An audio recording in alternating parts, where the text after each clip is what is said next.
샬롬 샬롬 샬롬 샬롬 샬롬. 하나님 사랑합니다. 여러분 주 안에서 사랑합니다. 예레미야 49장 34절에서 36절 말씀입니다. 49장 34절에서 36절. 유다왕 시드기야가 즉위한 지 오래지 아니하여 엘람에 대한 야훼의 말씀이 선지자 예레미야에게 임하여 이르시되, 만군의 야훼가 이같이 말하노라. 보라, 내가 엘람의 힘에 으뜸가는 활을 꺾을 것이요, 하늘의 사방에서부터 사방 바람을 엘람에 오게 하여 그들을 사방으로 흩트리니 엘람에서 쫓겨난 자가 가지 않는 나라가 없으리라. 이렇게 말씀하고 있어요. 평균이란 단어의 정의가 무엇인지 여러분들 아세요? 평균이란 최악 중에 최선이고 또한 최선 중에 최악입니다. 우리가 그리스도인이라면 평균 정도로는 마음에 차지가 않습니다. 하나님이 우리에게 주신 잠재력을 최대한 개발하기 전에 안주하지 말아야 된다. 그렇게 함으로써 하나님께 영광을 돌릴 수가 있겠죠. 평균보다 뛰어난 삶을 살게 될 것입니다. 그래서 우리는 세상에서 으뜸이 되고 꼬리가 되지 말아야 한다. 그러나 정당한 경쟁을 통해서 으뜸이 되어야 하고, 또한 남을 해치지 않고 으뜸이 되어야 할 것입니다. 세상의 욕망으로 으뜸이 되려면 세상의 모든 사람이 경쟁자로 변합니다. 모든 사람을 밟고 일어서야 되죠. 모든 사람을 나도 모르게 해치게 된다라는 거죠. 당신이 공짜로 얻은 것은 너무 많은 것을 지불한 것이다 하는 말이 있습니다. 내가 공짜로 얻은 것은 남이 더 많은 대가를 이미 지불한 것이다. 내가 으뜸이 되려면 많은 사람을 밀어내야 합니다. 많은 사람의 대가를 지불해야 되죠. 많은 사람을 아프게 해야 합니다. 오늘 성경에 으뜸되기를 좋아한다는 말이 있습니다. 이 말은 필로프로토스라는 말이에요. 필로프로토스는 첫째라는 뜻입니다. 필로스는 사랑한다는 뜻이죠. 첫째를 사랑한다 이런 뜻이 되네요. 막시무스의 지구에서 인간을 유쾌하게 하는 유쾌하게 사는 법이라는 책이 있습니다. 이근영 저이더라고요. 보니까 책에는 이런 이야기가 나옵니다. 천사는 자신을 가볍게 여기기 때문에 하늘을 날 수 있다. 인간이 하늘을 날지 못하는 이유는 정확히 그러면 그 반대라는 생각이 들죠. 자신을 가볍게 여기지 않고 무겁게 여기니까 하늘을 날지 못하겠죠. 왜? 떨어질까봐. 이렇게 되네요. 자신에게 겸손한 사람은 하나님께로 나아갑니다. 그렇지 못한 사람은 나가지 못해요. 교만하여 으뜸이라고 생각하는 사람은 하나님과 거리가 멉니다. 세상에서는 겸손하고 온유한 자가 종래 세상을 지배하게 될 것이다. 그래서 예수님은 나는 온유하고 겸손하니 나의 멍에를 메고 내게 와서 배우라 말씀하세요. 세상을 지배한 자는 나폴레옹이나 히틀러가 아닌 예수님이셨어요. 지금도 세상을 지배하는 자는 힘이 세고 스스로 으뜸되려고 하는 사람이 아니라 온유하고 겸손한 사람이죠. 세베대의 아들들인 야고보와 요한이 예수님께 와서 주께 원하는 것이 있나이다 라고 말하죠. 예수님은 무엇을 원하느냐 이렇게 물어보십니다. 이들은 주님의 영광 중에 하나는 우편에 하나는 좌편에 앉게 해달라고 그래요. 이 말을 들으시고 예수님은 마가복음 10장 44절에 너희 중에 누구든지 으뜸이 되고자 하는 자는 모든 사람의 종이 되어야 하리라고 말씀하십니다. 그렇게 말씀하신 답이 10장 45절에 있어요. 인자가 온 것은 섬김을 받으려 함이 아니라 도리어 섬기려 하고 자기 목숨을 많은 사람의 대속물로 주려 함이니라. 으뜸이 되어 섬기지 못하는 사람은 결코 예수님의 곁에 자리를 차지하지 못한다.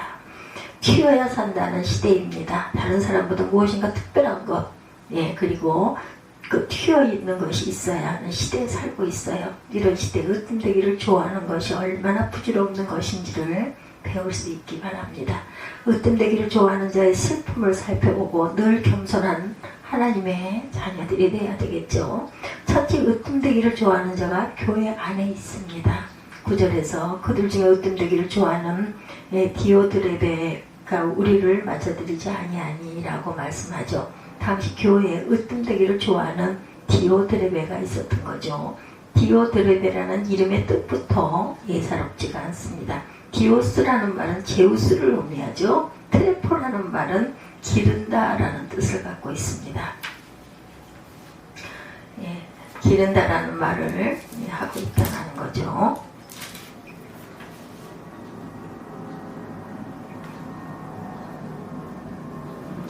로마의 그 주신인 제우스를 기른다는 이름부터가 아주 거만하죠. 이름이 너무 거창하고 교만하면 그것도 좋지가 않아요. 디오드라베는 으뜸되기를 좋아하며 권력욕이 강한 사람이었다. 그는 요한의 사도권을 인정하지 않습니다. 자신이 모든 것을 장악해야 하고 다른 사람 이야기보다 높아지는 것을 원치 않습니다. 악한 천사들의 무리가 있어서 이들이 처음부터 악한 천사가 아니었다. 이들은 타락한 천사입니다. 타락한 천사들이 결국 악한 마귀가 되죠. 그 이유는 하나님과 같이 되려고 했기 때문이다. 으뜸이 되려고 했기 때문이에요. 교만한 천사가 하늘에서 쫓겨났다면 교만한 마음이 하늘에서 버림받게 될 것은 너무나 자명하다. 빌립보서 2장 3절에 아무 일에든지 다툼이나 허영으로 하지 말고 오직 겸손한 마음으로 각각 자기보다 남을 나게 여기라 이렇게 말합니다. 이것이 교회를 섬기는 자세이다. 사람들은 다른 사람을 낮게 여기지 않고 다른 사람을 낮게 여깁니다. 교회 안에서의 교만은 예나 지금이나 없을 것이 있는 것에 불과해요. 교만은 쓸모없는 쓰레기입니다. 오만한 사람은 교만을 자기 자신감이라고 오해하고 교만을 돈독한 신앙심이라고 과대 포장을 하기도 하죠. 그래서 가장 늦게 제거되고 가장 먼저 개발되는 것이 바로 교만입니다. 재발되는 것, 그것이 교만이다. 교만은 끊임없이 인간을 괴롭히는 인간성입니다. 가장 늦게 제거되고 가장 먼저 재발되는 것 뭐라고요? 교만이다. 그렇습니다. 끊임없이 인간을 괴롭히는 인간성을 교만은 가지고 있다. 라인홀드 그 네이버라는 학자는 교만을 권력의 교만, 지식의 교만, 덕의 교만으로 분류합니다. 이것을 교회까지 가지고 들어오는 것은 더 큰 문제다. 하나님 앞에서 무슨 권력이나 지식이나 덕을 꺼내 놓았겠는가. 하나님 앞에서 인간은 눈꽃만큼도 교만할 이유가 없는 존재입니다. 한번 어느 집사님이 교회를 하시다가 상처를 받으셨다고 그래요. 제게 와서 자존심 상해서 교회 일 못하겠습니다. 이렇게 말씀을 합니다. 그분에게 그걸 왜 교회에 가지고 오셨습니까? 이렇게 말을 했다 그러죠. 자기를 죽이지 못해서 이런 말을 하는 것이다. 자존심이나 명예심 같은 것은 교회가 가지고 오는 것이 아니다. 으뜸이 아니라 섬기는 자가 되면 자존심이 상할 리가 없다라는 거죠.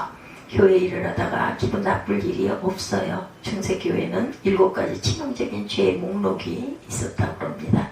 이 죄의 목록은 지금도 달라지지가 않았는데 교만, 탐욕, 세격, 질식, 폭식, 분노, 나태 7가지라고 합니다. 교만, 탐욕, 세격, 질식, 폭식, 분노, 나태. 근데 교만이 첫 번째 죄입니다. 으뜸되려면 하는 교만을 하나님과 가장 먼 것이다. 으뜸되려고 하는 교만, 하나님과 가장 먼 것. 그런데 하나님과 가장 먼 것이 교회 안에 있어서는 되겠는가? 외국인의 눈에 비친 한국인의 모습은 몇 가지로 표현이 된다고 그러네요. 첫째는 바쁘다, 바빠. 그죠? 정말 우리는 바쁘죠. 둘째는 부지런하고 열정적이라는 것입니다. 피델 카스트로 쿠바 국가 평유의 의장도 한국인의 근면성을 배우라 이렇게 말했다고 하네요. 쿠바 국가 평유의 의장. 셋째는 으뜸이 들어간다는 것. 외국인의 눈에 비친 한국인은 2등이 없다고 합니다. 전부 1등만 하려고 하기 때문에 모든 머리만 하려고 합니다. 으뜸이 아니라 복음도 있어야 하고 앞선 사람만 아니라 따라가는 사람도 있어야 합니다. 그런데 모든 머리만 하려고 해서는 꼬리는 어디로 갈까요? 갈렙은 여호수아와 함께 가나안을 정탐했고 같은 목소리를 내어 가나안에 들어가는 길을 연 사람이죠. 그런데 그는 여호수아에게 모든 권세를 주고 그의 지도력에 부담을 주지 않으려고 이 산지를 내게 주소서라고 합니다. 자신은 스스로 후손에 물러나서 아예 멀리 떨어진 산지에 묻혀 삽니다. 여호수아만 아니라 갈렙도 정말 훌륭한 인물이었습니다. 성경에 나타난 인물 가운데 베드로나 바울만이 훌륭한 교회 일꾼은 아니었던 거죠. 그들의 뒤에 사도라는 칭호도 없이 빛도 없이 삼깃, 마가, 누가, 바나바, 디모데 등 사도가 아닌 이선의 인물들이 더 귀한 인물들이기도 합니다.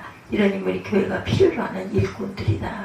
한국에서 으뜸가는 부자가 홍길동이라고 하네요. 관공서에 가면 어지간한 소유는 홍길동 표기할 때 쓰죠. 이름으로. 근데 홍길동이 많으면 진짜와 가짜를 구별하기가 힘듭니다. 홍길동은 자신과 똑같은 분신을 만들지 않으니까. 진짜 으뜸되는 사람은 온유하고 겸손한 가운데 교회에 보이지 않는 힘이라는 것. 둘째, 으뜸되기를 좋아하는 자는 형제를 내쫓는다고 합니다. 10절에 그가 악한 말로 우리를 비방하고도 오히려 부족하여 형제들을 맞아들이지도 아니하고 맞아들이고자 하는 자를 금하여 교회에서 내쫓는도다 이렇게 말하고 있어요. 형제들을 내쫓는다 이렇게 말을 합니다.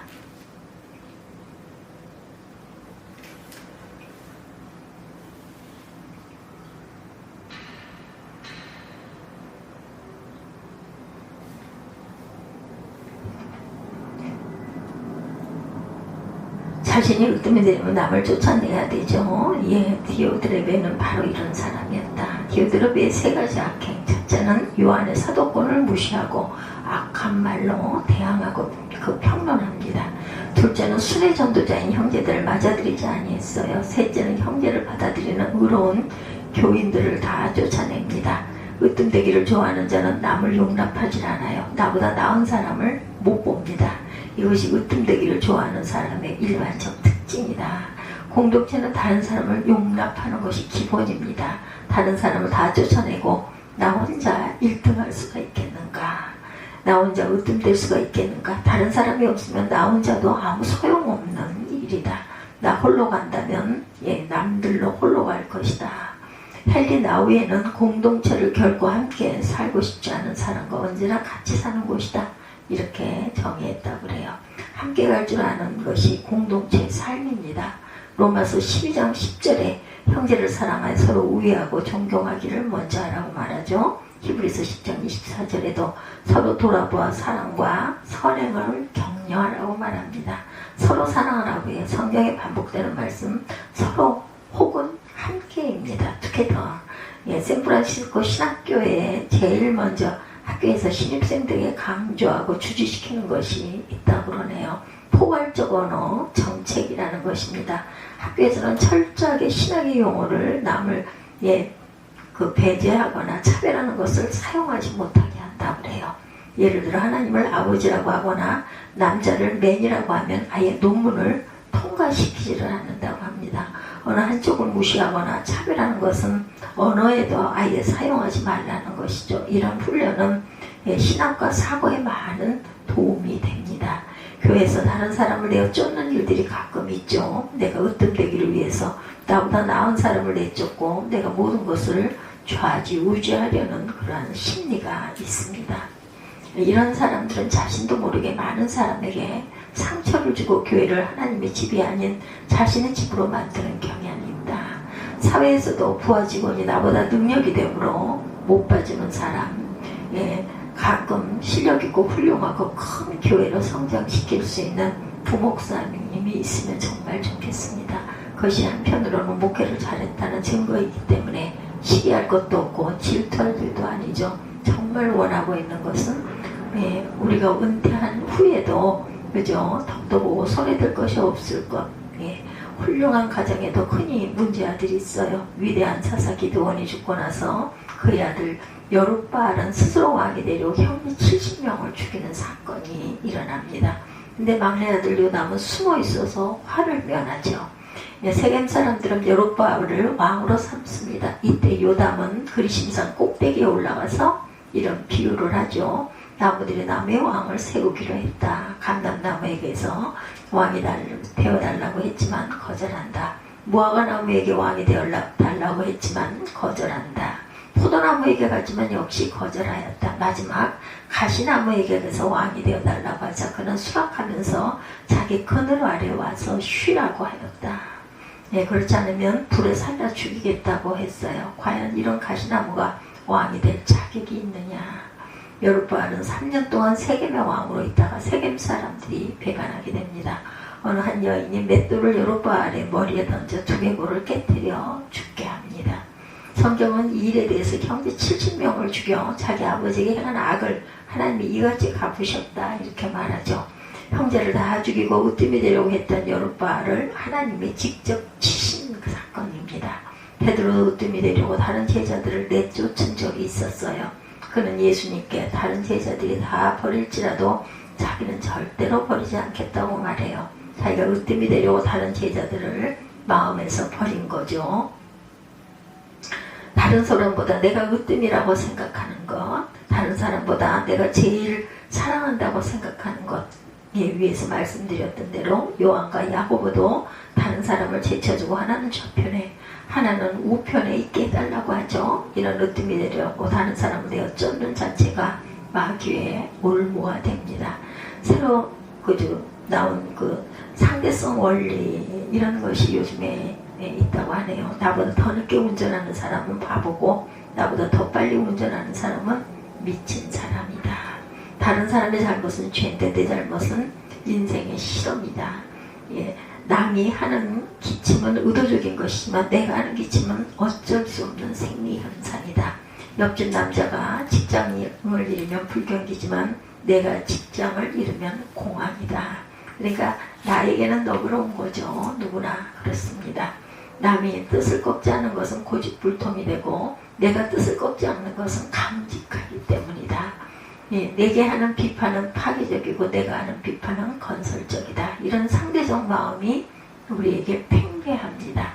현대 사람들은 모두가 자기 본위이지만 자기 중심적입니다. 모든 것을 자기 중심적으로 해석합니다.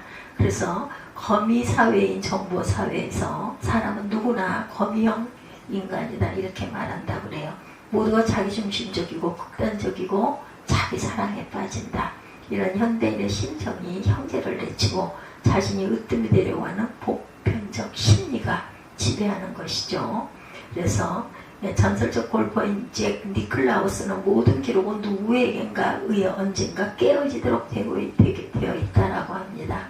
기록은 깨어지는 거죠. 재미있는 사실은 1936년 올림픽 때 수립된 세계 기록들이 1972년 올림픽 때는 참가 자격 기준들이었다라는 것입니다. 앞으로도 기록되고 또 깨어지고 새로운 기록들은 생겨나게 될 것이다. 으뜸이 언젠가는 버금이 되고 한참 후에는 꼴찌가 되기도 한다.